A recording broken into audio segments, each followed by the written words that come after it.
Olá, boa noite e bem-vindos. Hoje é quarta-feira, 11 de janeiro. O Jornal Band Minas está começando agora.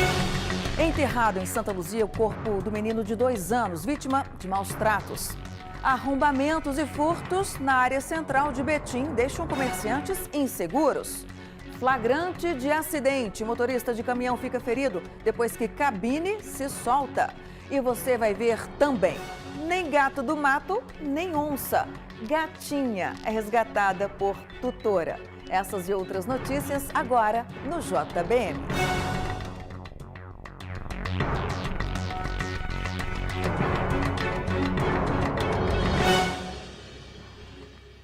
Foi enterrado hoje em Santa Luzia, na região metropolitana, o corpo de Ian Henrique dos Santos, de 2 anos. A polícia investiga se a morte foi provocada por maus tratos. O pai da criança, de 31 anos, e a madrasta, de 34, tiveram a prisão preventiva decretada por suspeita de agredir o menino. O corpo do pequeno Ian, de 2 anos, foi velado e enterrado em Santa Luzia, na região metropolitana de Belo Horizonte. Essa tia do menino mal conseguia falar. A única coisa que a gente quer é justiça, só isso. A criança morava no bairro Frimisa com a mãe. No fim de semana do Ano Novo, foi para a casa do pai. Ficou por mais alguns dias com ele e a madrasta, que moram juntos, no bairro Jaqueline, em Belo Horizonte. Na madrugada do último domingo, a mãe foi informada pelo pai que a criança estava internada no Hospital Risoleta Neves. Ao chegar no hospital, Ian já estava entubado. Ele foi levado para o João 23, onde acabou morrendo. Os relatos que chegaram para mim foi que ele teve uma queda durante o dia. E o pai foi acionado, porque ele não estava em casa, né? Ele estava só com a madrasta, o Ian. Parece que o Ian teve momentos que ele vomitou também, várias vezes. E ela, mesmo vendo a situação, ela não chamou o SAMU, não levou para o hospital, entendeu? Não prestou socorro. A única coisa que ela fez foi dar remédio e colocar o Ian para dormir novamente. Em maio de 2021, a mãe da criança fez um boletim de ocorrência porque o menino havia voltado para casa com hematomas. Na ocasião, acionou o pai. Foi a próprio corpo clínico médico do pronto atendimento, quando o corpo clínico do pronto atendimento recebeu essa criança lá, chamou a polícia e por isso foi feito esse boletim de ocorrência na hora e está em investigação com a Polícia Civil do Estado de Minas Gerais. A justiça autorizou o pai a vir aqui no velório despedir do pequeno Ian. A Polícia Militar montou um forte aparato de segurança, mas o previsto não aconteceu, possivelmente por falta de escolta. O pai, de 31 anos, e a madrasta, de 34, foram presos preventivamente. Os ferimentos encontrados no menino levantaram suspeitas. Márcio nunca chegou a presenciar nenhuma agressão da madrasta em relação ao seu filho, pelo contrário, ele disse que era uma mulher que cuidava muito bem, que alimentava as crianças, ora ele, ora a mãe, né? Ele sempre foi um excelente pai e cuidava muito bem da casa. Então nós cremos na inocência do Márcio e sabemos que tudo será resolvido. A nossa solidariedade, nosso abraço apertado, para essa mãe, para todos os familiares, porque a morte de uma criança nestas circunstâncias, mexe com todos nós, estamos todos muito comovidos com a ida do pequeno Ian nessas circunstâncias. Pessoal, a onda de furtos e arrombamentos no centro de Betim, tá? Você, atenção, morador de Betim, tem tirado sossego, Não só de moradores, mas também, principalmente, comerciantes ali, porque mesmo com a segurança reforçada, a instalação de equipamentos, para monitorar as lojas, o prejuízo, gente, apesar disso tudo, só aumenta. Atrair clientes e aumentar as vendas já não são as maiores preocupações dos comerciantes do centro de Betim. O que tem tirado o sono deles é a quantidade de furtos e arrombamentos na região. A pastelaria da Kathleen foi um dos alvos mais recentes. Eles entraram lá para poder roubar os nossos insumos, roubaram botijão de gás, água, óleo, frango. O que eles conseguiram carregar, eles carregaram. E roubaram de bicicleta e carrinho de mão. Nestas outras imagens do último dia 3, um homem usa um saco plástico para recolher produtos. No dia 5, mais um registro.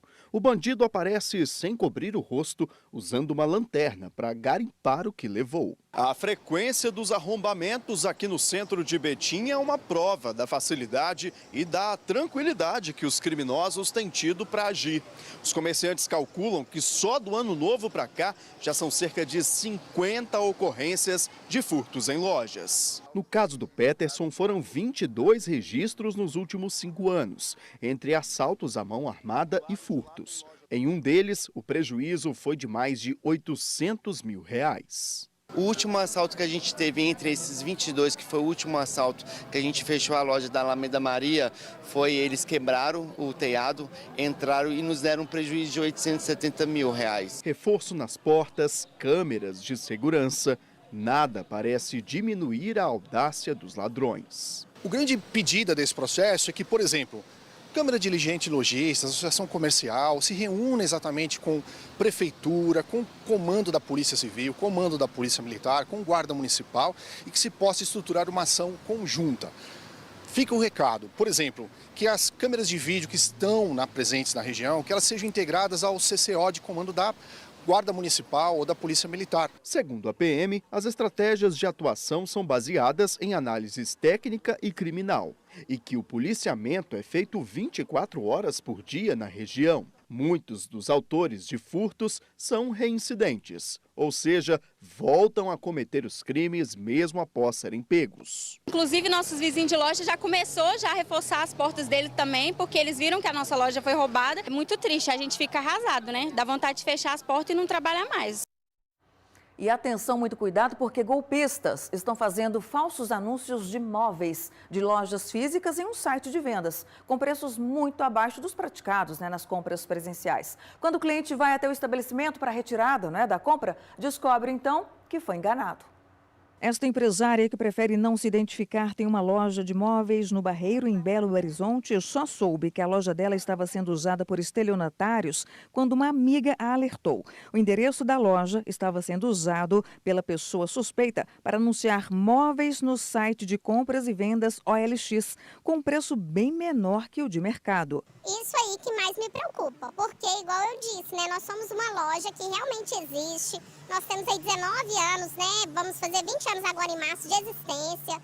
E uma pessoa usar a nossa fachada, o nosso nome, nosso endereço para um golpe na internet é triste. E eu fico perguntando por que disso, O que a gente fez de mal para essa pessoa, para ela estar fazendo isso? Este especialista em crimes digitais alerta e dá dicas para não cair em golpes como este. A pessoa precisa saber que qualquer transação financeira pela internet tem um risco muito grande. Se você não tiver uma comprovação, um fato que garanta aquilo, como, por exemplo, o site já idôneo que você conhece, que você tenha já no seu cartão, se for fazer pagamentos de cartões de crédito, também um seguro já previsto para esse tipo de fraudes. Entenda que qualquer negociação em rede social, a garantia soy yo, não tem garantia alguma. Ou você compra de sites oficiais, realmente que estão ali, que você já conhece, ou esquece que você não tem garantia alguma. Por causa das chuvas, subiu para 216 o número de municípios em Minas em situação de emergência. De acordo com a Defesa Civil, só nas últimas 24 horas, 85 cidades foram acrescentadas à lista e aumentou também o número de mortes. As informações agora, com a repórter Gabriele Álvares. Olá, Gabi, boa noite para você. Oi, Lu, boa noite para você, uma boa noite a todos que nos acompanham. As chuvas seguem causando estragos nas cidades de todo o estado. Nós tivemos uma grande elevação no número de municípios que estão em situação de emergência. Entre ontem e hoje tivemos um crescimento de mais de 64% em cidades, então, que estão nessa situação. Só para a gente ter uma ideia, nessa terça-feira, 131 cidades estavam em situação de emergência por causa das chuvas. Hoje já são 216 cidades em alerta, então, devido aos estragos causados pelos temporais nos últimos dias aqui em Minas. Ao todo, no estado, nós já temos quase 2.000 pessoas desabrigadas e quase 11.000 desalojadas desde o início do período chuvoso, que começou em setembro do ano passado. Já temos a confirmação também de 21 mortes pelos temporais. O último óbito registrado aqui no estado foi de um homem de 25 anos, de Antônio Dias, no Vale do Rio Doce. Ele estava desaparecido desde o último domingo e o corpo dele foi encontrado ontem à noite pelos bombeiros. A casa em que ele estava no domingo foi invadida pela água. Ele foi, então, arrastado e não conseguiu sobreviver a esses fortes temporais. Vale lembrar que em Minas Gerais, quase 600 cidades estão em alerta para as fortes chuvas. Esse alerta da Defesa Civil é válido até às 10 horas da manhã desta quinta-feira. Então, fica aí a recomendação para que todas as pessoas tenham muito cuidado nesse período. Exatamente. Eu volto com você, Lu. É, a redobrar a atenção. Gabriele Álvares, direto dos estúdios da Rádio Band News FM. 1.200 edificações foram mapeadas pelo Urbel aqui em BH e estão sob risco alto de desabamento. O perigo de perder a própria casa está tirando o sono de quem mora nessas regiões. Qualquer nuvem mais carregada já deixa Gessilane preocupada. Ela mora em uma área de risco, mapeada pela Companhia Urbanizadora e de Habitação de Belo Horizonte, a Urbel. A gente fica com medo, né? Como é que a gente pode fazer, né? É o lar da gente, não tem como a gente fazer nada, a prefeitura não faz nada por nós, né? Aí fica meio difícil. A Urbel realizou só neste ano mais de 2.000 vistorias técnicas. 368 famílias precisaram ser retiradas de locais de risco. Mas o mapeamento, que começou a ser feito em dezembro do ano passado, mostra que ainda existem mais de 1.200 edificações em áreas de alto risco aqui em Belo Horizonte. A remoção das famílias, quando necessária, ela é feita e a família acessa um instrumento da política de habitação da cidade, que é a Bolsa Moradia, que é um sistema de abrigamento, uma quantia de recursos, né, que é depositada para cada família para que ela faça frente às despesas com o aluguel. Então, a família não deve titubear quando indicada a sua remoção, porque a prefeitura está preparada para recebê-la e ampará-la da melhor forma possível. Chuvas como as dos últimos dias deixam o solo encharcado, aumentando a chance de deslizamentos. Alguns sinais, como trincas nas paredes, portas e janelas emperradas, água minando em base de barrancos, estalos, muros e paredes estufados, podem indicar riscos. Quanto menos infraestrutura urbana, sistemas de drenagem, contenção, maior é o risco. Portanto, a inadequação de ocupação de áreas inapropriadas à habitação é um dos maiores geradores de situações de risco da capital. Agora, outro problema que vem, com as chuvas nessa época do ano é o aumento no número de casos de dengue em todo o estado. No ano passado, 65 pessoas morreram em decorrência da doença, segundo a Secretaria Estadual de Saúde. As ações de combate já começaram aqui em Belo Horizonte e também região metropolitana. No caminho até as casas que vão inspecionar, os agentes também conferem os focos de proliferação do mosquito da dengue. Com o tempo chuvoso e quente desta época do ano, não é difícil achar larvas em água parada. As amostras colhidas são levadas para análises em laboratório, que vão confirmar se são ou não do Aedes aegypti. Aqui em Betim, a prefeitura já começou a fazer o LIRA, que é o levantamento rápido de índices para o Aedes aegypti. Em 2 semanas, os agentes de combate a endemias vão visitar mais de 8.000 imóveis. É através do resultado desse levantamento que ações de combate são planejadas. Ele é feito simultaneamente com os outros municípios e isso é importante para a gente se precaver e esses números não aumentarem em Betim, como aumentaram em outros municípios de Minas Gerais e de outros estados também. Em Betim foram confirmados no ano passado 268 casos de dengue, número abaixo do que foi registrado em Contagem, também na região metropolitana, 391 casos. Em BH, 2.027 pessoas contraíram a doença em 2022 e uma morreu. Um levantamento feito pela Secretaria de Estado de Saúde confirmou 65 mortes por dengue no ano passado.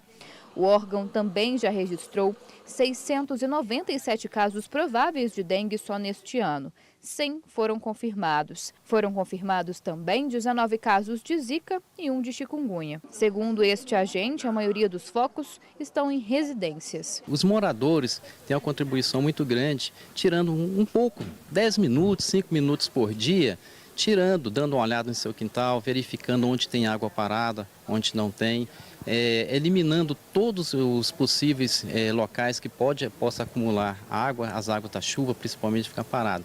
jogando fora, colocando, recolhendo em sacos de lixo, virando os recipientes, ou até mesmo fazendo eliminação normal, comum, eliminando esses recipientes.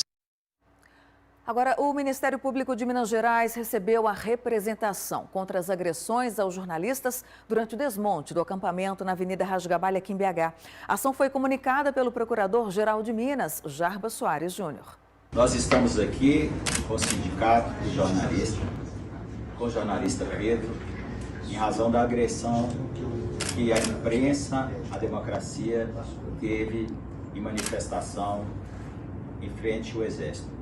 A representação está sendo recebida pelo Ministério Público, nós vamos fazer a investigação e dar uma resposta rápida para a sociedade. E o nosso comentarista de política já está aqui conosco nos nossos estúdios, já está aqui conosco no nosso estúdio, Orion Teixeira. Boa noite, bem-vindo.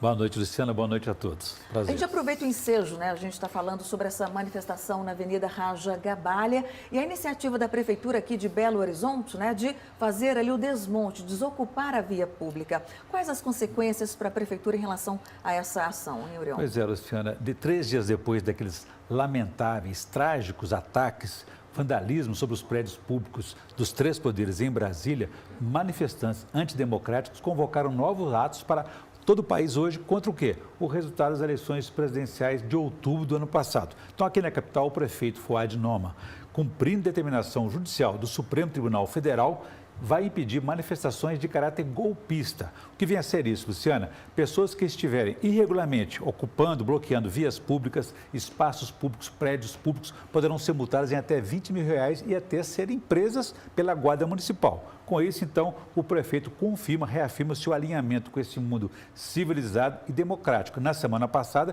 ele foi o primeiro prefeito no país a desmontar um acampamento antidemocrático diante de um quartel do Exército, depois que grupos mais violentos começaram a agredir jornalistas, como vimos aí, e a impedir o trabalho livre e constitucional da imprensa. Orion, teremos eleições municipais, não é, no ano que vem, mas até lá muita coisa ainda, né, para os prefeitos das 853 cidades mineiras resolverem administrarem. Eles estão reclamando de falta de recursos. Zé Luciano, além das chuvas consecutivas desse período, eles foram surpreendidos com 2 ocorrências que agravaram aí mais prejuízos nos cofres públicos municipais. Primeiro foi o desentendimento entre o governo de Minas e a Assembleia Legislativa, que impediu a aprovação, a regulamentação de uma nova lei do Fundo de Educação Básica, o Fundeb, um prejuízo de quase R$200 milhões. A segunda ocorrência foi o censo populacional do IBGE parcial, que registrou queda na população, o que levou o Tribunal de Contas da União a alterar o repasse dos recursos a que têm direito os municípios. Resultado, de acordo com a Associação Mineira dos Municípios, 85 municípios terão uma perda de mais de R$4 milhões no orçamento municipal. Um difícil começo de ano para os prefeitos. Orion, obrigada, viu, pela participação. Prazer. Até a próxima semana que vem. Com certeza. Boa noite para você. Boa noite. E ainda nesta edição, o motorista ficou preso às ferragens depois que a cabine do caminhão se soltou. E mais, fim da confusão, gata de Bengal confundida com onça. Já está com os tutores. Daqui a pouco, já.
motorista de 46 anos ficou ferido após a cabine do caminhão onde ele estava dirigindo se soltar.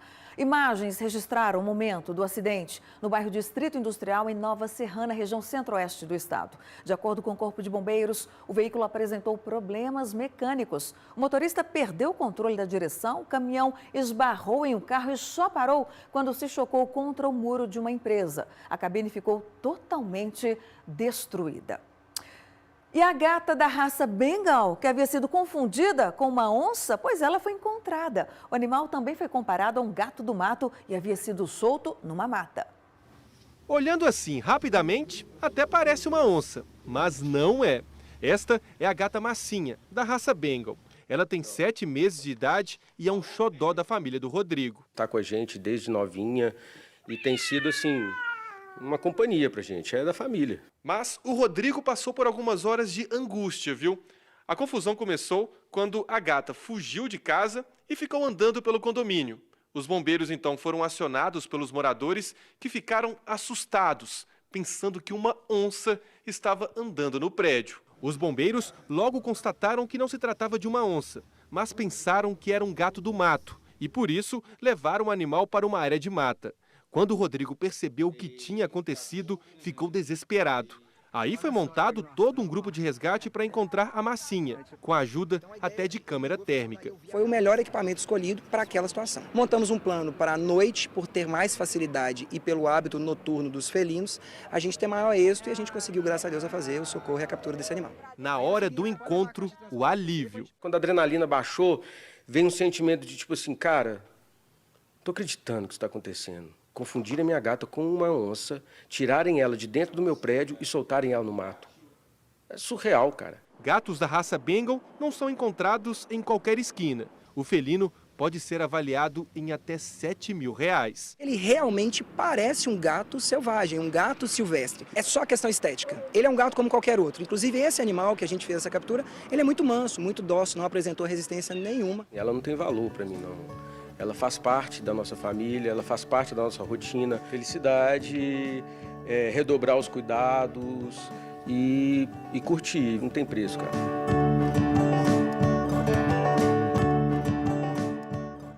Que aventura, hein, Massinha? Os brechós estão em alta aqui em Belo Horizonte, com as vendas movimentando lojas físicas e digitais também. Além de mais baratas, as peças de segunda mão também são uma alternativa sustentável. Peças únicas que já marcaram gerações. Hoje elas estão disponíveis para dar um toque especial nos looks. Tem gente que adora garimpar os brechós e sempre visita as lojas com peças vintage. No início, o preço era o mais atrativo, mas isso mudou. Você pode ter uma calça jeans, uma camisa simples, mas de repente você pega um lenço, coloca um anel ou uma pulseira, muda totalmente seu visual. E as peças de brechó têm chamado cada vez mais a atenção das gerações Y e Z. Uma pesquisa feita pela Global Data mostrou que 45% dos jovens se recusam a comprar de marcas varejistas não sustentáveis. Carla conta que de 2021 para 2022 as vendas aumentaram 15%. Hoje em dia aumentou muito a demanda dos brechós, né? Hoje tem o virtual, físico, e a gente agregou mais também essa geração Z, por causa da moda dos anos 80, 90, que veio forte demais. Essa economista afirma que os brechós são importantes para a economia e sustentabilidade. Estima-se que 90% dos brechós pertencem a microempreendedores individuais. Então são pessoas de baixa renda que estão tendo um ganho, né, uma renda adicional, às vezes até a renda única, né, através dos brechós. Isso também poupa muito o meio ambiente, né? E depois do intervalo tem as notícias do futebol, a gente volta já.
Ah, quem já está comigo aqui, ele esteve com a gata, né, Massinha, agora há pouco. Agora aqui comigo nos estúdios, né? Luciano, boa noite. Pegou a Massinha no colo, a gatinha? Que gracinha, né? Que fofura. Até parece uma onça de costas assim, mas Parece. Rapidamente dá pra identificar que é uma gatinha, né, Lu? Lindíssima, exuberante, Lindíssima, né? Fofa calminha demais. também, tá? Oh, meu Deus, vontade de pegar e Calminha. apertar, né?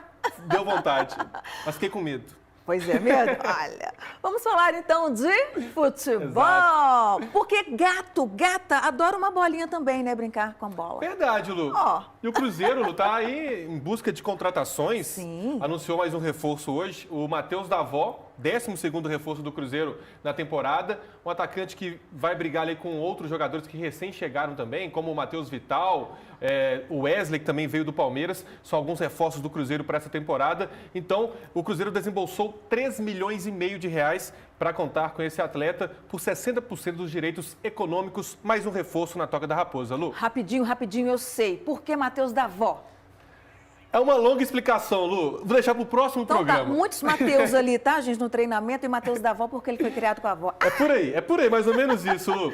E no Atlético? Ô, Lu, no Atlético, o Galo vai fazer um jogo-treino no sábado contra o Vila Nova para testar ali até os jogadores que recém chegaram. Edenilson, Paulo Henrique, o Bruno Fux, o Igor Gomes também, o atacante Paulinho. Há muita expectativa para esses atletas, então vai ser um teste importante para o Eduardo Cudê já verificar alguns ajustes no Atlético para essa temporada, Lu. Maravilha, maravilha. Luciano, a gente fica por aqui, mas amanhã voltaremos juntos, combinado então? Exatamente. Boa noite, pessoal. Tchau, tchau.